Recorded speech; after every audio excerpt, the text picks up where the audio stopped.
Medyo natagalan ng konti dahil may mga ginagawa pa sa technicals. Praise the Lord for today. Tulad yung sabi ni Elmer kanina, it's gloomy outside, but the sun rose up this morning. Di ba? It's a reminder that after all the 3 days na ulan, there's still the sun coming up.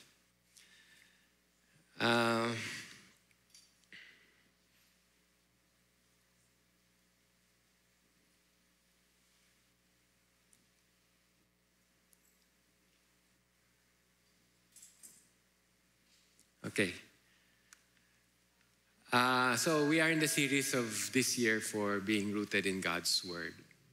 And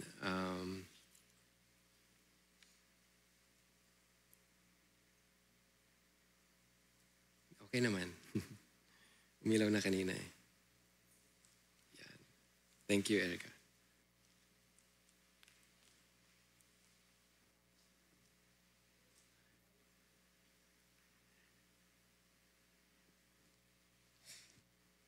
And rooted in Bible doctrines. Let me start though with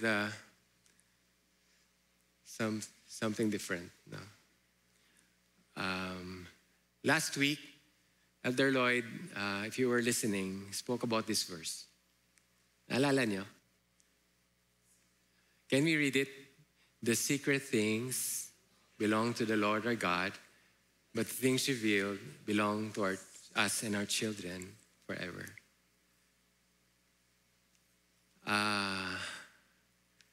That's in Deuteronomy 29:29. I actually really love this verse. Kasi there are things that we don't know, but there are things that God will never reveal to us until we get to heaven. But the things that we have to know, God has already revealed. In fact, sinasabi niya, the scripture is complete. Wala na siyang idadagdag doon. It is complete. It is enough. It is complete for us.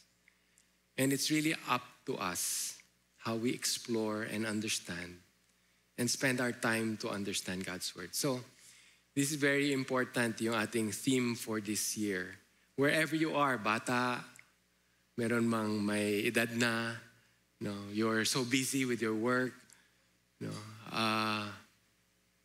where you're doing something great in terms of this world, this is what God wants us to do. We need to discover who He is through His Word. And by doing that, we are going to be like a house built on the rock. Right? Yun yung magiging resulta nun. So let's continue on sa ating pagbabasa ng Word ni God. And let's try to understand it. Alam mo, these days, it's so easy. You know, you go to the internet, you have apps. There's an app called Concordance, Strong Concordance. Kung gusto mo matingnan yung Hebrew word, you can find it. If you want to look at commentaries, there are available free commentaries in the internet. Pwede niyong tingnan at na-understand natin ang scripture even further. So, we are so blessed at this time. But today, we are in this series about our divine duty to authorities and society. This is the last of the series nung sa GCF Batangas na series on our statement of faith. And siguro, I think, let's just go to it. No, it's actually quite a lengthy preaching, so let me just go through it. No, so our 10th statement of faith is this. Let's read together. We uphold the separation of the church and the state, and we affirm the Christian duty to honor and pray for those in government authority, to pay taxes, and to promote the general welfare of society. Yan. Pang-sampu na po yan, at 10 lang po yung statement of faith ng GCF. So it's a privilege for me to actually speak about and close this series as well. Government. Siguro magsimula tayo. No? Kasi iba-ibang ating roles sa society, di ba? Yan. So, let me give you an example. Sumagot na lang kayo. Sige, let's say ikaw ay estudyante. What governs you? Anong department ng government? DepEd, right? DepEd. Now, if you're a scientist, no, like Elmer, or a researcher, DOST, right? Now, if you are a social worker, DSWD. Now, if you are a lawyer, maraming lawyers dito eh. Well, they can argue their way out of it. So, Department of Justice, no. In fact, the Department of Justice is mandated to discipline our lawyers pag sila ay hindi tama ang ginagawa. No? They have that authority. Pag kayo ay businessman, businesswoman, marami dito.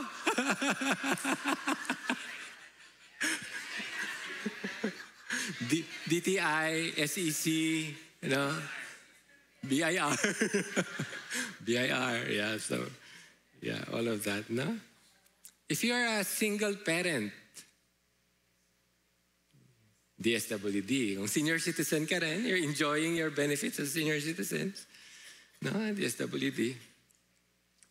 If you are an investor, maraming ang pera, investment. Yeah. So it's a Department of Finance pa rin, ano? Department of Finance pa rin. Okay, so each of us hold different roles in society. Whether estudyante ka, bata ka, matanda ka, there's a part of government that oversees us. Di ba? Kung ikaw ay empleyado, dole. Okay. So, ito po yung outline natin today. No? So, actually, sandali lang dapat itong nasa bottom, no? Our divine duty. I just took it from our statement of faith. We'll just discuss them one by one. But I think it's very important just to look at God's, some biblical truths about governing authorities so that we understand it. So ito yung three governing authority, truths, ng biblical truths that we are going to discuss today. Okay. I'm just looking at my time para sigurado ako hindi mag-overtime. Let's read. This is our scripture reading. Can we just stand? Yeah. Yeah, and join me in reading this one. Okay. Every person is to be in subjection to government authorities. For there is no authority except from God, and those which exist are established by God. Therefore, whoever resists authority has opposed the ordinance of God, and they who have opposed will receive condemnation upon themselves. For rulers are not cause of fear for good behavior, but for evil. Do you want to have no fear of authority? Do what is good, and you will have praise from the same. For it is a minister of God to you for good. Maraming salamat po. Let's be seated. So I just underlined yung mga key things that we will discuss today. No? Right. Governing authorities. So we read the word governing authorities from the Greek word. It's coming from huperecho and then exousia, which means superior or higher. So it actually covers, yung verse na to actually covers not just yung official public offices, but as well as private. No? So if you work for somebody, that's still a higher authority sa'yo. In the family, it's still the father, the mother is their higher authority. No? So hindi lamang actually yung text na to. But for today, let's speak about it sa mga public office. No? Every person is subject to governing authorities. 1 Peter 2:13, not just a verse na binasa natin kanina, but sinasabi, let us be subject to every human institution. So one, the truth is, it's a divine duty. Si God mismo ang nagsabi na we should follow our government. It's not something na it's optional for us. Kristiyano na ako, hindi na ako citizen of this world. Di ba? Kasi sabi ni Paul, we are citizens of heaven. No? So, sabi mo, hindi na ako citizen sa world na to, so I don't have to. No? Hindi, mali yun. No? We are still citizens of the Philippines. And we still have obligations sa Philippines. We are subject to the law of the Philippines, right? And what governs? Ano yung saan nakasulat yon? Saan nakasulat yon? Wala na maraming lawyer dito. Siguro lawyers, correct niyo ako pag Your Honor. So I got this from the internet. And ito raw yung list natin ng mga laws. Ito yung hierarchy ng laws. No? So, Constitution being the highest, then legislative,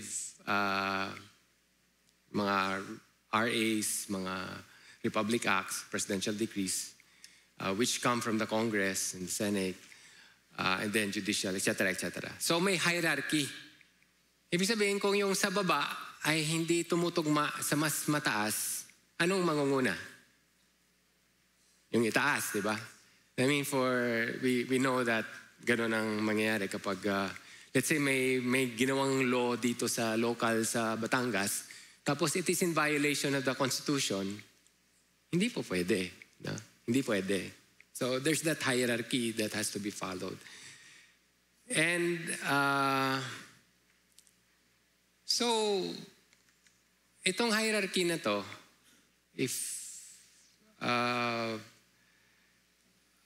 listen, wala ako sa trail of thought ko. But what I wanted to say was that in Acts, Peter also said na we must obey God rather than men. If you follow Acts, nung kinol si Peter, and then sinasabi na, huwag kayo mag-preach. Kasi kung magpe-preach kayo, we will persecute you, we will punish you. But Peter replied to them, rather than obeying men, I would rather obey God.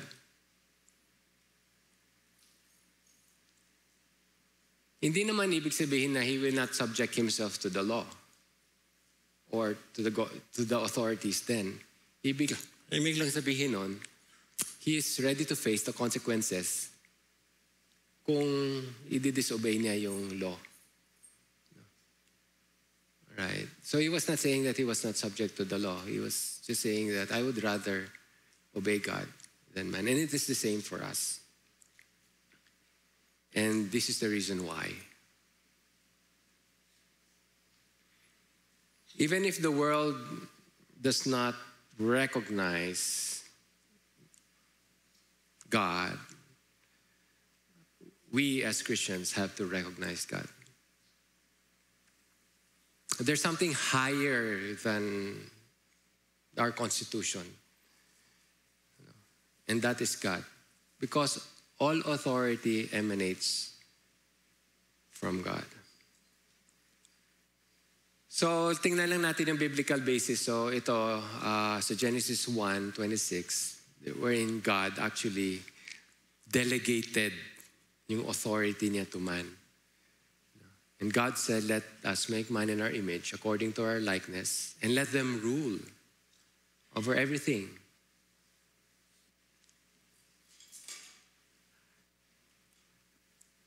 In Psalms 22:28, for the kingship belongs to the Lord, and rules over the nations.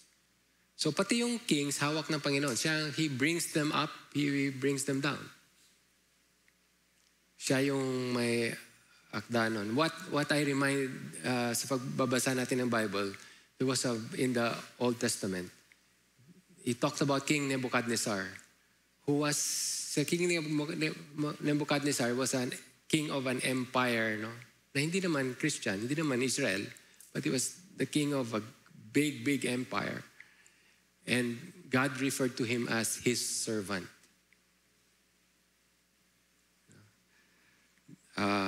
That's in Jeremiah 25:9. Okay.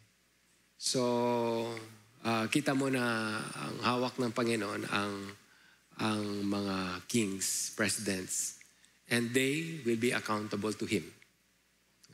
As king and as presidents, as mayors, so lahat na ito, they will be accountable to God.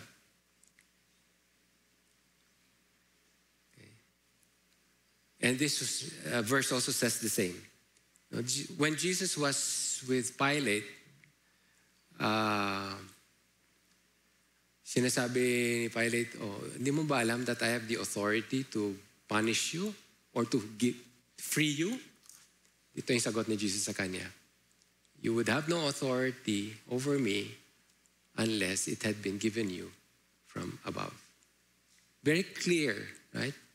Even kay Pilate, that authority was given from above. And God expects us to perform based on the authority that He has given us. Expectation din ng ating Panginoon. And then last concept is about opposing authority is equal to opposing God's ordinance.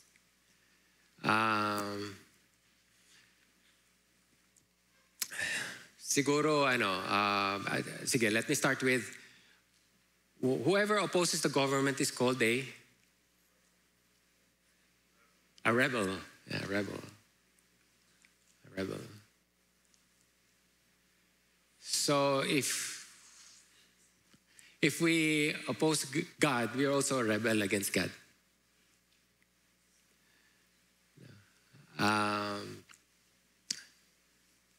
Parang sa mga pakinggan, rebelde.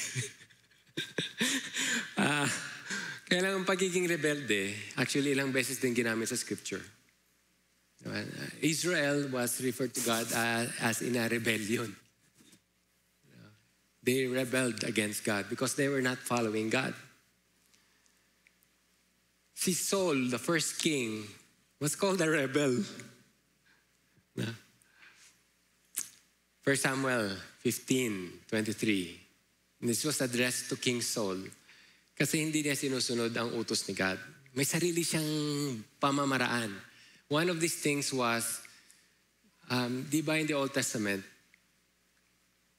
only the priests will be able to offer. Okay, so nandito na, nag-set up na si King Saul. He wanted to offer to God. And nalilate si Samuel. Late ang Samuel. Based dun sa usapan niya, late si Samuel.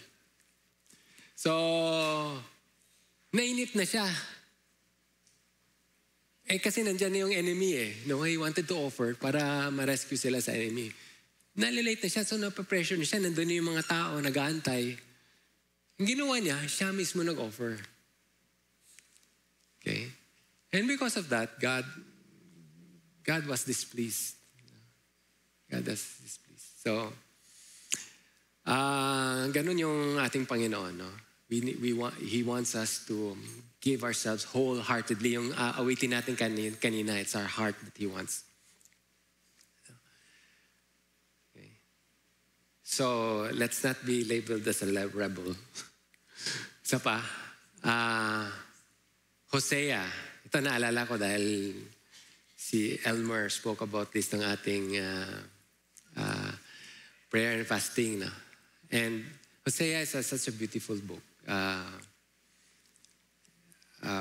It's a love story ni God sa atin. But there, God was also very truthful and speaking about Israel, ano sila. No?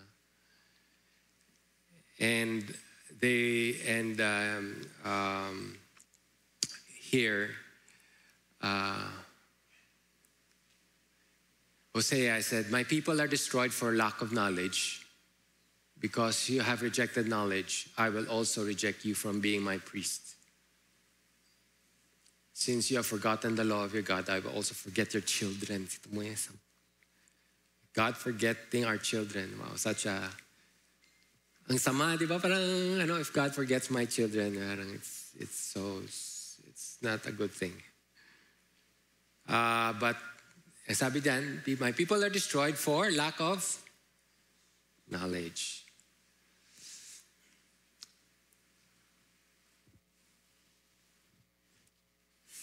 Next slide, please.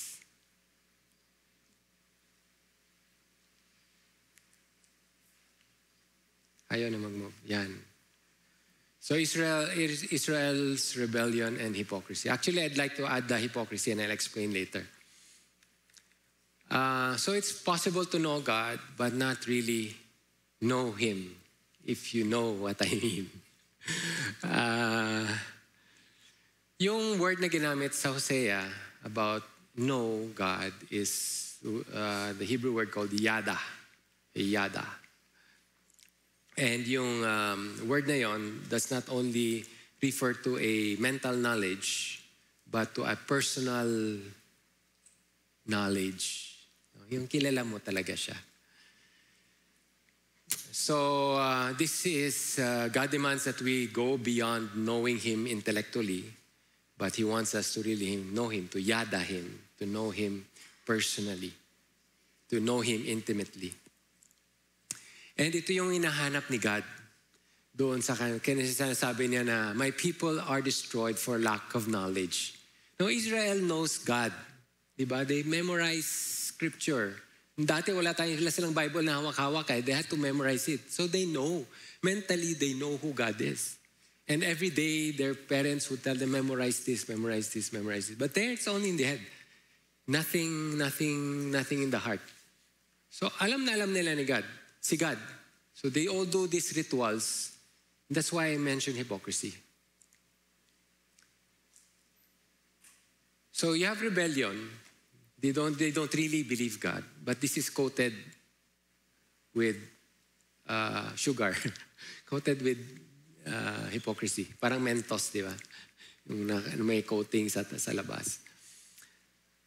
And this is deception. This is...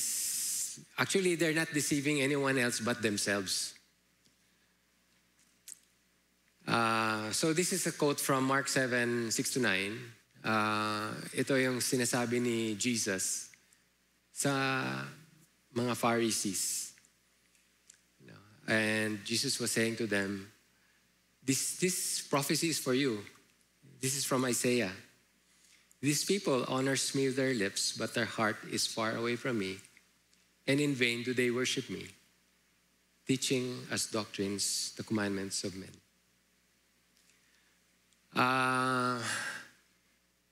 Now, like many times we can be, a very simple example, which I remember Ate Susan. Kasi Ate Susan, parating nagre-remind yan sa mga kabataan dito na kapag may cellphone, di ba? Nasa worship service nga, pero actually wala naman sa worship service. For example, if you're worshiping, you're here, then let's be fully present. It's also a reminder to me, when we worship God, like together as a church, and we worship God, and we sing these songs, I can sing there like, ganun lang, makikinig lang ako, or I can choose, hindi ko alam yung kanta so I'll rather not worship God. Kasi hindi ko lang maalam yung kanta. But I can choose to worship God, whatever happens around me. Right? Kung hindi mo man alam yung kanta, I can still worship God. Di ba? No? But if I'm fully, intentionally in my mind worshiping God, then I'm fully there for God. Hindi yung nakakot sa na present ka, pero wala ka naman, your mind and your heart is not in the worship. So in the same way, ganon din si God, and for everything else, He wants us to really relate with Him and have that close relationship with Him.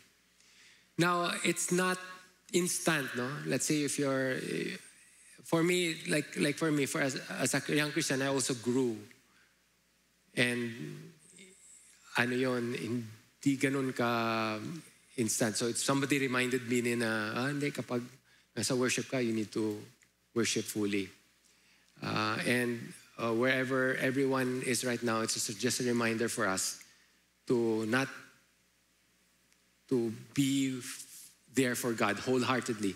Diba? Love the Lord your God with all your mind, all your soul, all your strength. So, all right. Let's move on to sa gist talaga. No? So, tama-tama. We're halfway through the time. So, rebellion, quoted, and these people honors me with their lips. That's what we talked about. The divine duty of governing authorities and society. So, yung binasa natin kanina, state of faith has 4 elements. One is the duty to honor the separation of church and state, the duty to pay taxes, the duty to honor and pray for government authorities, and the duty to promote general welfare of society. Now,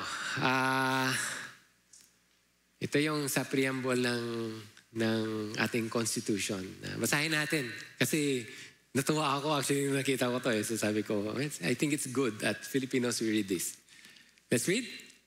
We, the sovereign people, imploring the aid of Almighty God in order to build a just and humane society and establish a government that shall embody ideals and aspirations to promote a common good, conserve and develop our patrimony, and secure to ourselves and our posterity the blessings of independence and democracy under the rule of law and the regime of truth, justice, freedom, love, equality, and peace, and do ordain and promulgate this Constitution. Sarap, di ba? I'm proud to be a Filipino reading this. Diba? And then, yung separation of the church and the state is Section 6, Article 2. The separation of the church and the state shall be inviolable. Okay. Before this preaching, I had a concept of separation of church and the state. Nung binasa ko truly, parang iba pala. So, I just wanted to appreciate that. So, gusto ko rin makita niyo rin yung Okay. So, itong natin sa statement of faith is not from the Bible, okay? That's bottom line. It's not from the Bible, but it's from our Constitution. Okay? So I went the opposite muna. Walang separation ng church and state. What does it look like? And you will see here the list of countries which that have no separation. Okay. So for example, United Kingdom, they support actually a state, which is the Church of England, the Anglican Church. Ganon din ang Denmark, it supports a Lutheran Church. And they're not separate, which is the way they do their government. No? So there's nothing wrong or Pero in the Philippines, iba tayo, di ba? We have a separation of church and state. Let's go there later. So ibig sabihin ng no separation is that, di ba, maraming religion and that is shown by the smaller dots. Yung pinaka big dot is the government. No? And that means that the government and the dominant religious institution, they're one.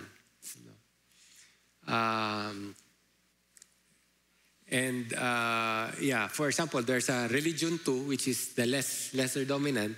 They still exist, pero they're not supported by the government. Okay. Then this is very true lalo na sa Islamic countries. I came from Malaysia and they espouse Islam. And kailangan Islam ka kasi mababawasan ang privilege. Pwede naman ang kahit na Kristiyano, pero nababawasan yung benefits mo and if you're not Islamic. No? So that's the way they run it. And iba-ibang countries, iba-ibang way of doing it. And ito yung traditional actually, magkasama yung church and state.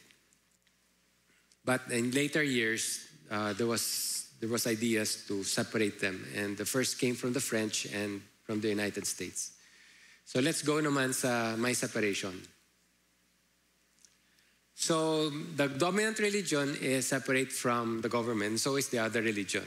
Walang pakialaman yung dalawa. They're independent, totally independent. Gives freedom to the government. Hindi nakikialam sa religion. And in the same manner, ganun din sa kabila. So, ang example nito is United States, Germany, Philippines, Singapore. And you also see a list of communist countries. So, iba-ibang reasons kung bakit gusto nilang separate ang church and state.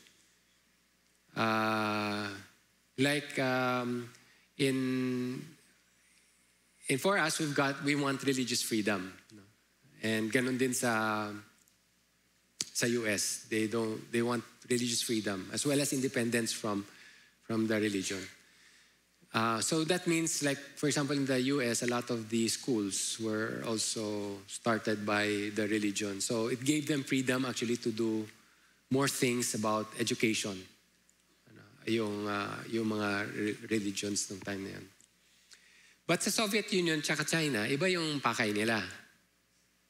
They want to suppress the churches. They want to ultimately eliminate it. So, hindi ibig sabihin na kapag may separation of the church and the state, okay, di ba? I mean, it just means that you have to still align with what the government purpose is, and you have to understand that. So, ibig sabihin na if I go to China and then start preaching, huli ka, di ba? Huli ka rin. Even though they had a separation of church and state. Yan. Kaya nag-iba yung concept ko totally about separation of church and state when I studied this. Okay, let's move on.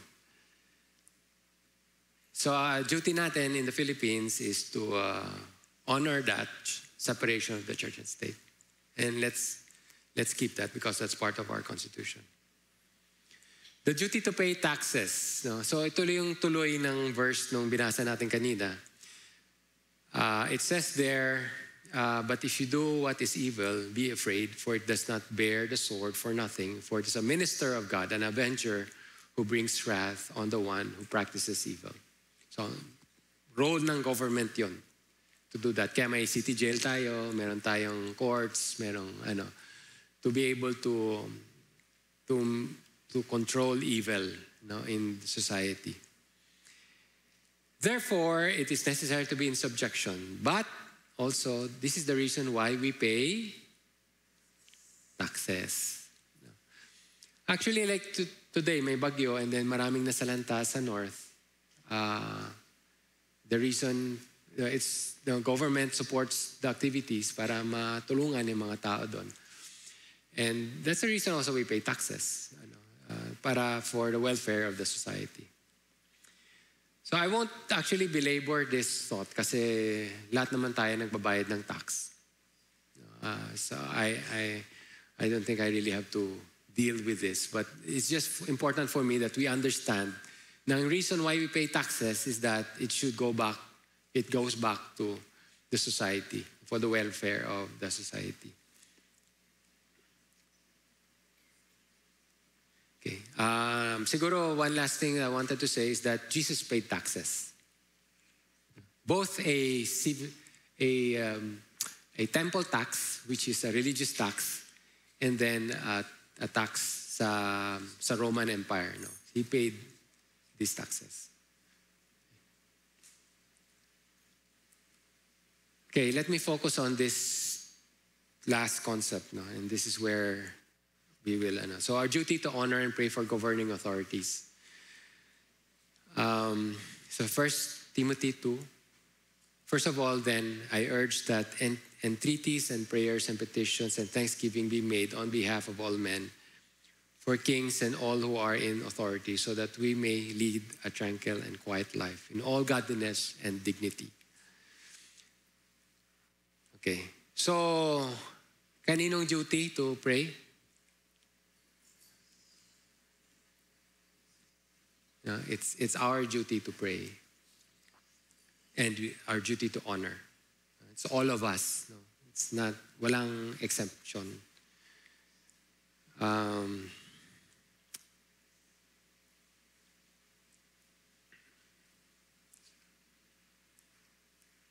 Let's skip that verse. Ito. So also to promote the welfare of the society, right? So binasa rin natin kanina. I just wanted to have another verse. So this was when Israel was, during the time of Jeremiah, this was a time that they were exiled. Wala sila sa Israel. They had to go to they were exiled to a different place. But God was telling them na wherever you are exiled, do this. Sabi ni God, seek the welfare of the city where I have sent you into exile. And pray to the Lord on its behalf, because in its welfare, you will have welfare. Okay? So even exile tayo, let's say sinakop tayo ng ibang bansa. We also have to pray for our society, our city. Ito, famous verse. If my people who are called by my name will humble themselves and pray and seek my face and turn from their wicked ways, then I will hear from heaven and forgive their sins and will heal their land.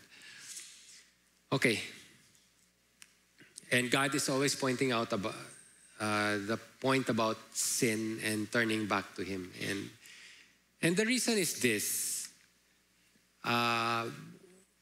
Diba the reason why Adam and Eve was sent out sa Garden of Eden? Because of sin. And before there was no sickness, before there was no gulo, hindi nag-aaway si Adan at saka si Eva. No? Ngayon na mag-asawa, di ba? We have fights, di ba? So, but nung time na yun, there was none. Walang, in a way, paghihirap. But because of sin, everything fell. And this land the earth was cursed. The earth was cursed. So ibig sabihin, in order for us to heal the land, we need to repent. We need to change. We need to change from inside out.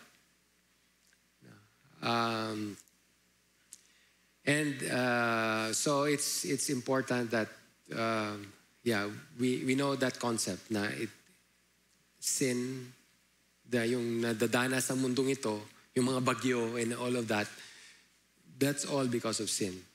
And we need to repent and go back to God. So praying first, di ba sabi natin? Pray, it's actually, hindi lang pray, but it's including service, and you will see why. So my question there is, pray, serve, why me? No?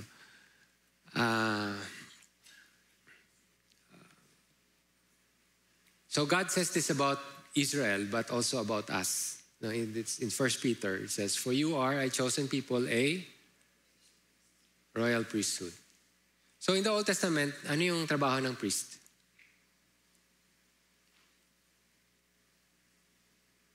They connect the people to God, so that's prayer, you know. And so when God speaks to them, they speak to God, so that's prayer. But they also do, nung Old Testament, what they do? They sacrifice. So magdadala ka, let's say may kasalanan ako, pupunta ako sa pare, ang pare will kill take the blood out, siya yung magagaan minister, burn it, no? So, and then they offer it to God. So yun yung function niya. For the cleansing of the people, they go to the priest. So obsolete na yun, di ba? Because Jesus became the lamb who was sacrificed. And so ano yung role natin ngayon? So ito, 2 Peter. Can we read this?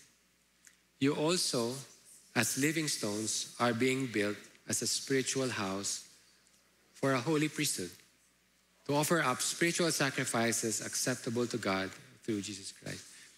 So the one that we offer now, it's not bulls and sheep, but our bodies. Ito yung sinasabi sa Romans 12:1 and 2, who is, kung sino may memory scripture ng Romans 12:1 and 2. Therefore, I urge you, brothers, in view of God's mercy, to offer your bodies as living sacrifice.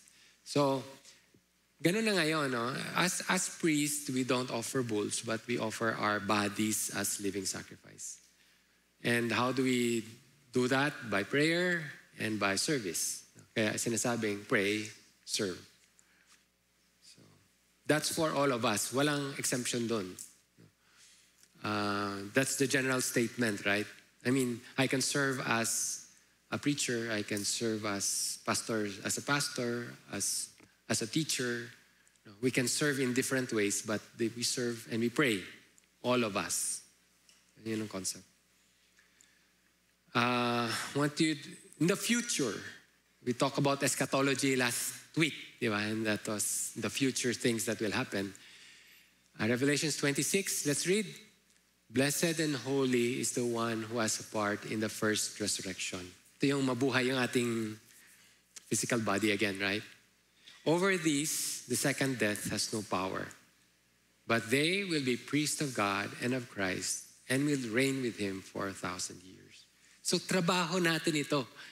Even in the future time when Jesus will be reigning. Trabaho rin natin yan. So gawin na natin ngayon, di ba?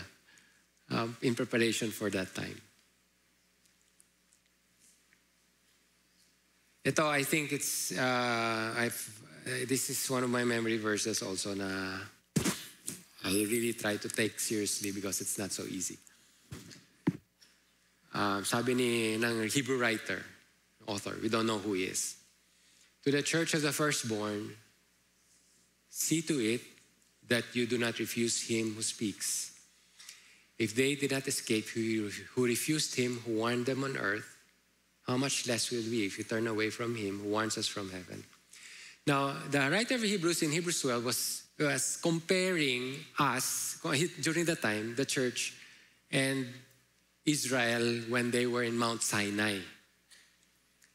No, kasi in Mount Sinai, what did God do? He showed himself physically sa kanila. And he was in the mountain and natakot sila because they heard God's voice and it was thunderous, there was lightning, there was earthquake, there was all these effects. They can feel it physically. Right? They can feel it physically. And ito yung sinasabi niya, who warns them on earth. Because God showed himself to Israel. On earth, he was there. But now, the Lord is not showing to us physically, di ba? Sabi ng Hebrews writer, we should not be afraid because God is not showing himself like he showed himself to the Israelites. But now, we are in spirit, God speaks to us. So God speaks to us from heaven directly. So individually, God works through all of us, through the Holy Spirit. And if we do not listen to the Holy Spirit, ito yung sinasabi. If they didn't escape who refused him who warned them on earth, how much less will we if we turn away who warns us from heaven? Because God speaks to us now directly. So that is so important why we should pray. We should talk to God. At least sa prayer, you can still argue with God. God, ayokong gawin yun. You can speak to him, di ba? What I do not want us to do is to ignore what God wants me and you to do. The Spirit is with us. So the Spirit speaks to us directly. And it's so easy to ignore. I don't have in my agenda time for prayer. I do my things daily without even praying. We need to pray. We need to listen to God. Let's not ignore Him. Let's not sugarcoat, di ba? Yung sinasabi ko kaninang sugarcoat. na I'm a Christian and I'm labeled as a Christian, but actually I don't talk to God. Now, as I say this to you, I'm saying it to myself, no. It's so hard for me as a Christian to start my prayer. I really tried when I first, to confess to you, when I first became chairman of GCF many years back, sabi ko, God, kailangan kita. I cannot do this. So I would start to pray. So bumili ako ng kneeler. Sabi ko, bili ako ng kneeler. Kasi the reason why I bought a kneeler is not to show myself holy or anything. Kasi inaantok ako. Every time I pray, nakakatulog ako. Or every time I pray, yung isip ko starts with a prayer and then after 2 minutes, 3 minutes, nasa ibang bagay na. No, I think you can identify. It's so difficult to keep concentrating on prayer. So I bought a kneeler. I would face like Daniel. Sabi ko, gagayan ko si Daniel. I would face the window and praise God. So I would do that. Pero talagang nakakatulog ako. And so it's not so easy. It's not so easy. And but God gave me a formula, and I think I've shared this before. That was just 3 years ago. When I found out that I don't sleep pala pag nagtatype ako. I don't fall asleep. So what I do is I type my prayer. And then it's a good thing too because I can go back to my prayers if I want to, right? So I type my prayer. Yeah. So I praise God, and I've been doing that for the last 3-4 years. So I thank God really, and I think He has helped me there. So it's an encouragement to church, to you, that let's start a time of prayer and really listen to God. Let's not ignore Him. Let's not be like the Pharisees who show up as a label, I'm a Christian, but actually don't have a deep relationship with God. And you'll be amazed. I mean, I'm so happy that I do this. Now I cannot say, I would say to myself, I don't want to end my day without doing this. Kaya the next day when I forgot, let's say, I forget pa rin eh. I forgot to pray, let's say today. Tomorrow I said, God, I'm so sorry. I'm so sorry I did not speak to you. Ganun na kami ni God. Okay. All right, prayer and obedience. Okay, so it's not just prayer but obedience. So God answers our prayer if we pray, we obey, and God will answer our prayer. So I just wanted to do that kasi it's elementary na. Ginagawa pa ba ng students ito ngayon? Yung uncommon and I forgot already. Yan. So actually, hopefully it will all merge, right? God's will, your prayer, and your obedience is just one circle, right? As eventually they all merge. And itong verse na to on the side is actually from Nehemiah. Kwento ko na lang instead of reading it. So Nehemiah was not a priest or anything. He was the cupbearer of a king who was not in Israel, in ibang empire. And somebody brought him the news na Jerusalem is in shambles. And na talagang tinamaan siya. So he started to pray about, ang layo niya, di ba? He was so far away from Israel. But tinamaan talaga siya and he prayed. And his prayer did not just include prayer for Israel. He prayed for the nation of Israel. But he also prayed for what God wants him to do. And that is to ask for resources para ma-rebuild niya yung Jerusalem. And he asked the emperor, the king, to give him these resources. Isipin mo yun. Anong kinalaman ng hari na yun sa Israel? Nothing. No?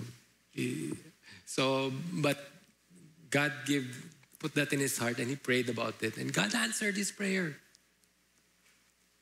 So, hindi lamang nagpray siya, he also obeyed what God's will was for him to do. So basahin nyo, Nehemiah, it's a beautiful book. So, all right, last. This is our response song, and I'd like to call the worship team. The reason why this song is because it's also, this is the last of our series. And I wanted a little bit of translation. Ginamit ko ng ChatGPT AI to, sabi ko, AI, can you translate this to common English? Kasi old English siya, no? So, be thou my vision, O Lord of my heart, means be my vision, the Lord of my heart. Sabi kasi sa, vision is for the future, di ba? My vision, my everything. Ang gusto ko mangyari sa buhay ko, may you be my vision. Not be all else to me, say that at hour. Nothing else matters to me but you. Thou my best thought by day or by night. You are my best thought, day or night. In wake, whether I'm awake or asleep, your presence, my light.